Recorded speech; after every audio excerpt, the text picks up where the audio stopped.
Nous allons maintenant prendre l'avion vers le Canada et nous sommes ravis d'accueillir Catherine Paradis, qui est donc responsable technique sur l'alcool, les drogues illicites et la santé en prison au Bureau régional européen de l'OMS. Catherine, à vous la parole. Alors, bonjour tout le monde, je suis Catherine Paradis, je travaille à l'OMS Europe et donc je me penche sur l'Europe, sur les pays européens, mais aujourd'hui c'est une exception, je vais me tourner sur le Canada et sur ce qui a été fait là-bas il y a un peu plus d'un an. Donc je vais vous présenter les recommandations canadiennes sur l'alcool et la santé, ce qui a été fait sous les auspices du Centre canadien sur l'utilisation de substances et l'addiction, collaboration de 26 experts à travers le pays. Bien. Donc, les premiers repères canadiens ont été publiés en 2011. À cette époque, quand donc, ces repères, ces recommandations sont sorties il y a 15 ans, et pour les femmes, pas plus de 10 verres par jour, par semaine, 2 par jour, 15 pour les hommes par semaine et pas plus de 3 par jour. Il n'y avait pas de critères clairs sur la mise à jour des repères, mais depuis 2011,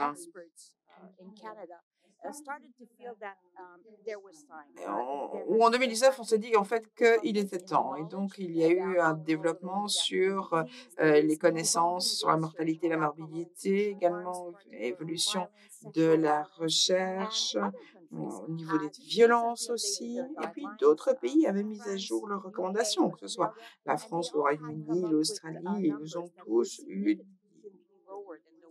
des chiffres qui étaient finalement complètement différents de ceux de 2011. Et donc, en juillet 2020, pardon, il a été décidé qu'il était temps de mettre ces recommandations à jour et nous avons pu financer ce projet. Alors, il y avait 3 questions de recherche qui ont guidé ce projet au niveau de la collecte de données, de l'analyse et des conclusions. Tout d'abord, quels étaient les risques et les bénéfices à long terme liés à la consommation d'alcool? Ensuite, quels étaient les risques et avantages à court terme liés à la consommation d'alcool? Et ensuite, quels sont les effets de la consommation d'alcool par les femmes enceintes ou allaitantes? Alors, depuis le départ de ce projet, il y avait une compréhension commune entre les experts que pour mettre à jour les recommandations, les questions de recherche devaient trouver réponse par une modélisation mathématique, c'est-à-dire et en estimant le risque sur la durée de vie de mortalité ou de problèmes liés à l'alcool. Et donc, ce sont des choses qui ont été faites récemment en Australie, au Royaume-Uni et en France. Alors, avec la modélisation, cela demande évidemment des fonctions de risque, mortalité liée à l'alcool pour chaque maladie ou blessure corporelle liée à la consommation d'alcool. Et donc, c'est ce que l'on peut retrouver dans des méta-analyses qui font finalement une relation entre la dose d'alcool et la réaction, donc entre l'alcool et le risque de mortalité. Et la qualité de la modélisation dépend dès lors de la qualité de ces fonctions de risque et de ces méta-analyses que nous avons. Donc, vous devez vraiment mettre tous les efforts pour identifier ces méta-analyses de grande qualité. On a une quantité énorme d'analyses systématiques qui ont été publiées par rapport à l'association entre l'alcool et la santé. Mais heureusement pour nous, quand on a commencé notre travail, les Australiens venaient de mettre à jour leurs repères quelques années avant nous, mais ils avaient utilisé la même méthodologie et avaient déjà couvert la période allant de 2000 à 2017. Donc pour cette période, nous savions pour chaque maladie quelle était la meilleure méta-analyse disponible. Ça veut dire que notre équipe devait encore couvrir la période après 2017. Donc, après 2017, c'est un mandat qui représente quand même 6000 analyses systématiques qui avaient été publiées sur la relation entre l'alcool et les maladies. Notre équipe a évalué chacune de ces analyses systématiques, et ce, en utilisant des instruments de renom comme GRADE et Amstar. Donc, pour chaque évaluation, nous disposions donc pour chaque maladie, chaque condition, d'une identification des meilleures analyses systématiques de méta-analyse par rapport à ces fonctions de risque dont on avait besoin. Donc, bien sûr, dans les médias et quelques personnes qui ont suivi la publication, on dit, ah, ces personnes disent qu'ils ont utilisé 6000 analyses. C'est pas vrai, ils n'en ont utilisé que 16. En fait, le fait qu'on n'en avait que 16 ne représentait pas un biais, c'était simplement lié à la qualité de notre méthodologie. Parlons donc de ces 16 analyses. Donc, je parle de 16 analyses en fin de compte, mais en fait, il y avait 20 conditions que nous savons liées à l'alcool. Donc, pourquoi 16 et pas 20 au final? C'est parce que, par exemple, pour le cancer et d'autres maladies cardiovasculaires, on avait en fait la même méta-analyse pour couvrir ces deux conditions. Je dois dire également que ces 16 études, ces 16 méta-analyses couvrent en fait 363 études, 10 millions de participants, un demi-million de cas. Et les résultats de ce travail ont été publiés. Vous pouvez scanner le QR code. Donc, grâce à ces études, nous avons pu passer le bâton à notre épidémiologiste, Kevin Shield, et lui demander de développer des courbes de risque en estimant la relation entre la consommation d'alcool moyenne et les années de vie perdues. Nous lui avons demandé d'identifier 3 points différents ou 3 seuils sur la courbe de risque pour représenter 3 niveaux différents de risque. Nous lui avons demandé d'identifier la consommation d'alcool moyenne associée avec un effet protecteur sur la santé, d'identifier aussi le seuil de 1 à 1000 et ensuite de 1 à 100. On en a déjà parlé, mais je vais répéter ce dont il s'agit parce que ce n'est pas toujours très clair. Pourquoi est-ce qu'on a demandé donc un seuil à 1 sur 1000 et 1 sur 100?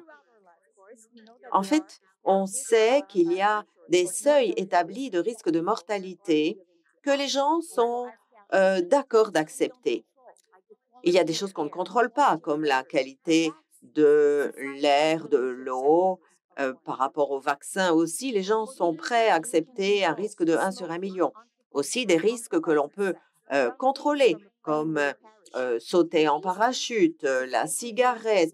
Et là, les gens sont prêts à accepter un risque de 1 sur 1000. Plus important, pour l'alcool, on peut accepter encore plus pour des raisons culturelles ou autres.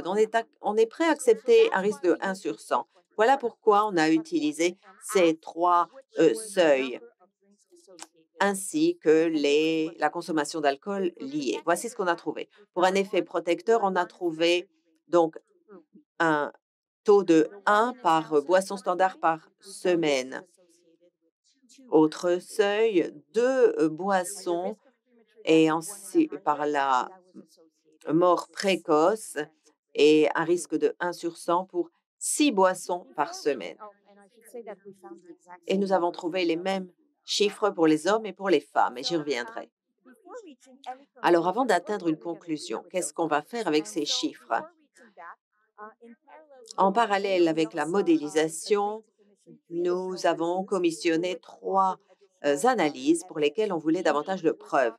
On avait des sujets comme l'alcool et la violence qui ne pouvaient pas être inclus dans la méthodologie, et on avait aussi d'autres sujets comme l'alcool et les femmes pour lesquels on voulait davantage de nuances, davantage d'informations de qualité pour aller au-delà des chiffres de la modélisation. On a aussi demandé une analyse sur d'autres sujets qui nous intéressaient. Dans tout ce projet, il y avait un engagement à prendre en compte les préférences, les points de vue, les attentes des Canadiens par rapport aux repères liés à l'alcool pour améliorer ces recommandations mises à jour. Et on s'est basé sur des analyses et des entretiens systématiques avec des Canadiens. Et il est devenu évident que, quelle que soit la qualité scientifique des repères, pour être crédibles, les repères mis à jour devaient rencontrer la position des citoyens en leur fournissant des repères actionnables par rapport à l'alcool. La consultation publique a également révélé l'importance non seulement d'informer les citoyens par rapport à l'existence des repères, mais aussi par rapport aux raisons de leur existence. Sans comprendre totalement les risques et les avantages associés à la consommation d'alcool, les citoyens sont peu susceptibles de comprendre pourquoi ils devraient suivre les recommandations. Et 4 mois avant la publication du rapport final, nous avons également fait une consultation publique qui nous a permis de nuancer notre message, de nous assurer qu'il était bien compris par les citoyens et d'affiner notre communication publique. Alors, quels ont été les résultats de ce travail de 2 ans et demi? Avant de vous en parler, il faut que vous sachiez qu'au Canada, une boisson standard, c'est 13,45 grammes d'alcool. Donc, un petit peu plus qu'ici en Belgique ou dans la plupart des pays européens, ou en Australie où c'est 10 grammes, ou au Royaume-Uni où ils ne parlent même pas de boisson standard, mais d'une unité de 8 grammes. Donc, au Canada, 13,45 grammes d'alcool. Et voici ce qu'on a obtenu. Donc, d'abord, pour répondre au positionnement des citoyens, les experts ont validé qu'au lieu de donner des règles et des recommandations strictes, il fallait plutôt donner aux citoyens un continuum de risques associés à différents niveaux de consommation d'alcool. Les informations à partager avec les citoyens indiquent qu'il y a une continuité claire de risques. Et le risque pour ceux qui consomment 2 boissons standards ou moins par semaine est faible. Voilà, un risque faible. C'est modéré pour ceux qui consomment de 3 à 6 boissons standards par semaine. Et c'est en augmentation constante pour ceux qui consomment 7 boissons standards ou plus par semaine, avec un risque supplémentaire à chaque boisson supplémentaire. Notre espoir à l'époque, c'était qu'une réelle continuité de risque allait permettre aux citoyens de se situer par rapport à cette continuité de risque et que les citoyens allaient comprendre dans quelle zone de risque ils étaient en fonction de leur consommation. On espérait que cela permettrait de développer des souhait d'avoir des comportements plus sûrs et et meilleurs pour leur santé. On voulait qu'ils atteignent la partie verte du panorama. Il était important pour nous aussi de communiquer que le sous-texte de cette continuité de risque, c'était que dans l'ensemble, chaque boisson compte et toute réduction de la consommation d'alcool est bénéfique. Donc, ce continuum de risque s'applique à chacun dans la population, pas seulement ceux qui boivent un peu, mais tout le monde. Si vous buvez 40 boissons, vous êtes d'accord de diminuer à 30, c'est déjà une amélioration. Toute réduction compte et est bénéfique. Comme je l'ai mentionné, on a également observé d'autres types de données probantes pour soutenir les citoyens qui se posaient des questions par rapport aux conséquences d'une consommation occasionnelle et aux effets immédiats. Et notre recommandation a été ne pas passer au-delà des 2 boissons alcoolisées pour ne pas augmenter les ravages pour eux-mêmes et pour d'autres, y compris les blessures et la violence. Nous avions également une recommandation par rapport à la santé des femmes enceintes ou souhaitant tomber enceintes. Et là, il n'y a pas de quantité sûre de consommation d'alcool et pas du tout de consommation d'alcool qui soit recommandée pour les femmes qui allaitent. On avait sinon les mêmes chiffres pour les hommes ou les femmes et il nous a semblé très important de remarquer qu'à 7 boissons alcoolisées par semaine ou plus, l'augmentation est très importante pour les hommes et pour les femmes. Mais remarquons que beaucoup plus de blessures, de violences et de morts résultent de l'utilisation d'alcool par les hommes, surtout pour la consommation de provocation. Bien entendu, nous avions également des recommandations pour les jeunes par rapport à l'alcool. Boire est une cause majeure de mortalité et de problèmes sociaux. On déconseille de boire avant les 18 ans et retarder la consommation le plus longtemps possible. C'est notre recommandation au Canada. Donc, voici la recommandation à laquelle nous sommes parvenus au Canada. Il faut réduire le risque des ravages de l'alcool et donc nous recommandons que les citoyens canadiens réduisent leur consommation d'alcool.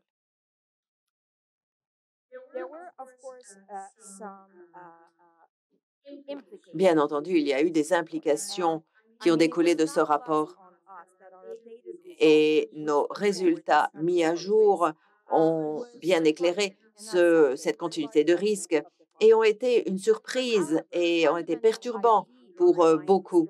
Mais l'idée derrière ce projet, c'était que les citoyens ont le droit de savoir.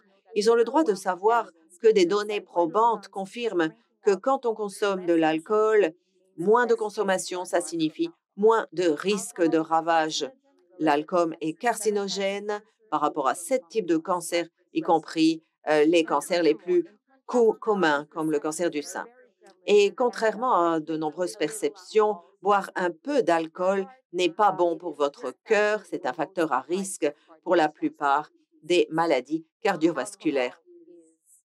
L'alcool est souvent associé à des blessures, des accidents, à des comportements violents et agressifs, y compris la violence conjugale, la violence sexuelle homme-femme, ainsi que l'agression et la violence entre adultes. Donc, ce projet a vraiment confirmé que moins, c'était mieux. Et il est donc très utile de promouvoir le message qui indique que ce n'est pas un problème de ne pas boire d'alcool. Et si les gens décident de ne pas boire, c'est très bien. Je dois dire que quand on a mis à jour ce projet sur les repères, on avait anticipé qu'il fixe des limites plus faibles de consommation d'alcool. Ce qui n'avait pas été anticipé, par contre, c'est que les données probantes allaient révéler l'ampleur de l'effet nuisible de la consommation même minime d'alcool. Et ça a été surprenant pour tous les participants au projet. Enfin, le guide était également là pour contribuer à disposer de preuves pour les politiques futures par rapport à l'alcool, pour prendre des décisions éclairées par rapport à ces produits de l'alcool. Et pour cela, les citoyens ont besoin d'encouragement. Et le corollaire au projet actuel, c'est un besoin pour les gouvernements de concevoir un environnement plus sain qui va aider les citoyens. Et ça, c'est une phrase que je répète sans cesse, qui va aider les citoyens à prendre des décisions difficiles par rapport à l'alcool. En tant que priorité, pour que chacun adhère à ce guide sur l'alcool et la santé, nous savons que les consommateurs ont besoin d'informations cohérentes et conviviales par rapport à l'alcool pour repérer la quantité d'alcool qu'ils consomment. Et l'une de nos recommandations, c'est que l'on dispose d'informations par rapport au nombre de boissons standards sur l'étiquetage des contenants. On a vu également que sans comprendre les risques liés à la consommation d'alcool, les citoyens sont très peu susceptibles de comprendre pourquoi ils devraient suivre les repères, pourquoi ils devraient réduire leur consommation d'alcool. Et donc, la nécessité d'étiquetage doit être accompagnée de recommandations par rapport à l'alcool. Et c'était la recommandation politique qui est ressortie de notre rapport. Et c'était particulièrement important de le faire dans le contexte canadien. Le Canada a été leader par rapport à l'étiquetage pour le tabac, avec une obligation d'étiquetage sur tous les produits du cannabis. Donc, un produit qui est maintenant légal au Canada. Donc, pourquoi pas par rapport à l'alcool? Il s'agit là vraiment d'un élément essentiel que le gouvernement doit mettre en place. Surtout que la responsabilité de notre ministère de la Santé, c'est de communiquer et gérer les risques pour la santé et les avantages associés avec tous les biens de consommation. Et je pense que c'est le cas pour la plupart des gouvernements. Et c'est un devoir d'avertissement sur ces étiquetages. Voilà, c'est tout en ce qui me concerne. Je vous remercie.